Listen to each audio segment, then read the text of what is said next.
Deta kabagis kukwam detoy kukwap deta. Ay nga mabalin 2 hektarya kinyak. Api kasano ko mga 2 hektarya kanyam. 2 hektarya kinyak tasak nagalalaga day di Ay mama. na po kabagis, nagita natin pagsidsidir mo, katsak mo tinagpaw-paw iti pa nagagas na kada amin mga pagkasapulan na. Amin mga sobrang nga kwarta mapamuamin kanyo awam ang mangneg mo. Kasama lay baga mo nga walay tultulong ko. Hanga din tiket nga sawon ng tiket nga sawon tong palen tayo no anak imbaga tay inatayo. Oh, awan di magbaga day di mama. Mga hektarya tayo, deta. Bago mapugsat ti Ay amin na po kabagis. Bago na pugsat ki angas ni inang tinmawag akpay. awan ka bagi sa nagalarabi di Ay na istorya. kabagis ang ko mga dagita ti pag-aapaan tadagala deta.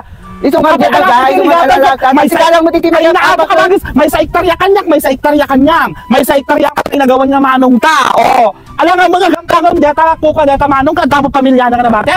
Basta kuwak ti 2 hektarya. Ay hanga ba? Alam mo ti magkapapa. Tag mamaysa hektarya tag mamaysa. Ay, 2 hektarya kinyak. Awa mo nga ibaga nga awan titungtungan ta iso nga ron dabakon ko na last week. Awan ti last week di mama. Inka dumagin ka na torne. Inbasa dalang kanyam di nakalawas. May salang hektarya data. Di ka pala May sa hektarya magkinyako. di talati ko. Pakunselo magkinyako na data. Gamrot ka lang atal talaga. Dagita dagdagan ti pag-apaan ti kakabsatan uli lang lubos na lang arutan ngam di ka pala dagdagan ti data pa. Sikalang mo magapapa. Sika ti Sika ti mag-apa na siya. Gamrot ka anong ti daga? Sika ti gamrod. Sika ti gamrot. Tatabay. Kukuha mo ta amin eh. Kukuha mo. Ay, talaga, Gamrot ta amin kanya. Wow, Let's check buldan out. Kininang tupay lang. Gamrot ka talaga.